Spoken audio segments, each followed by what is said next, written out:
Today I'm going to show you how to keep your knitting project in order as you're doing it so you don't get confused as a beginner, and the easiest way to keep it structured so that whatever you're making you feel good about, and you don't have to have any questions. This is how I've learned myself, by practice, and I find it's easy. I'm a perfectionist, so that's how it is. And so I'm going to start with the 9mm bamboo needles. I like to use wrapped yarn on these bigger needles to make my project stronger. So this is my wrapped yarn. There's 3 yarns there. I'm going to start by making a slip knot.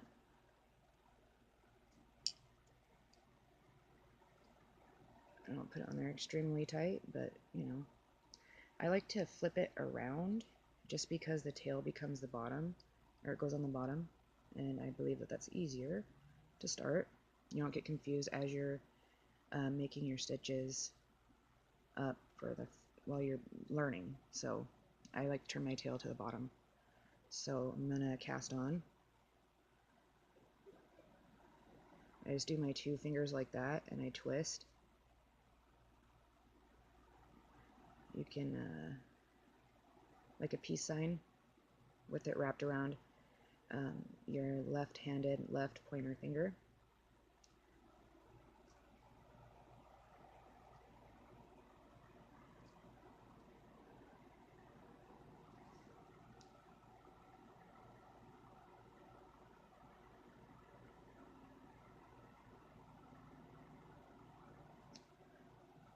One, two, three, 4, 5, 6, 7, 8, 9, 10, 11.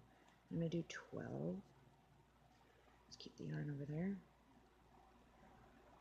So you always keep the the loops to the side, outside is what they say. The stitches to the outside. So it should go all the way around, and then those should be on the outside. Okay, so what I've learned that I like to do is, in order to handle this many stitches, especially when learning, is I learned to kind of bunch them up at the top. So I would hold them like this under my hand, kind of like that, with this yarn out. And that pulls them all the way up to the top so you can keep working.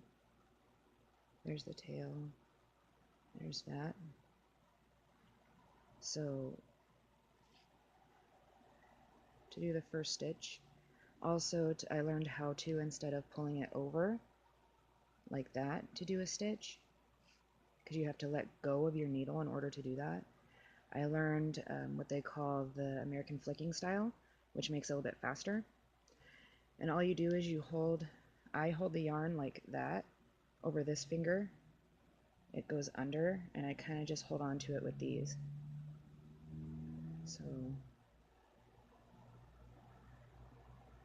kind of just hold on to it like that with those. You don't want to hold it too tight with these fingers, because then the yarn tension is not correct. So I just kind of, as you can see, you could pull the yarn through. So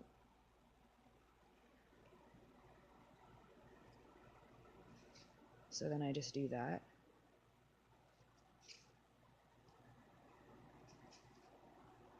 Pull it over with my finger. I barely have to let go of the right needle, which would be the working needle, as you can see. Let me try to show you my hand as I do it. So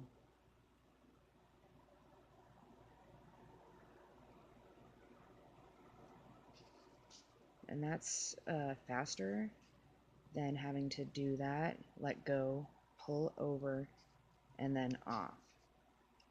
So that's how I do that.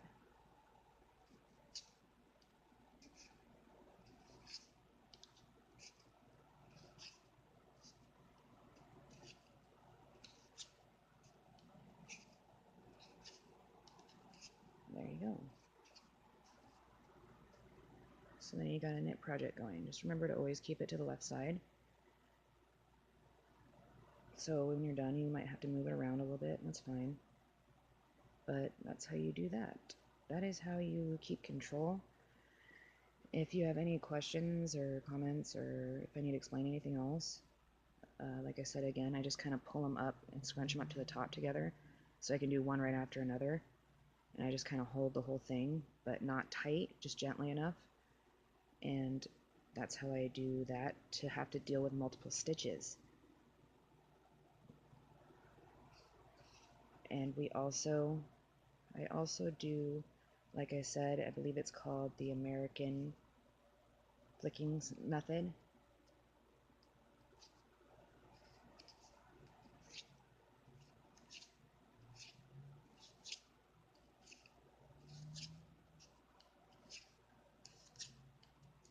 So that's how you do that. It makes it faster, like I said. And I like to hold my stitches kind of to the left, but I think in what they try to teach you in knitting in general is to hold them to the back, if I'm correct. But maybe it's that I like to make sure they're all together by seeing them at the left, and then when I grab onto them, they go to the back. Let me try and see really quick.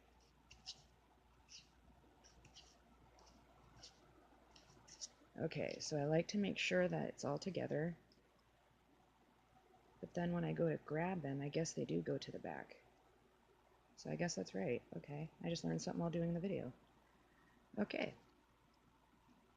Anyway, so if you have any questions or comments, um, let me know, but that's how you do it with multiple yarns, multiple stitches, and big needles. That's how I do it, so let me know.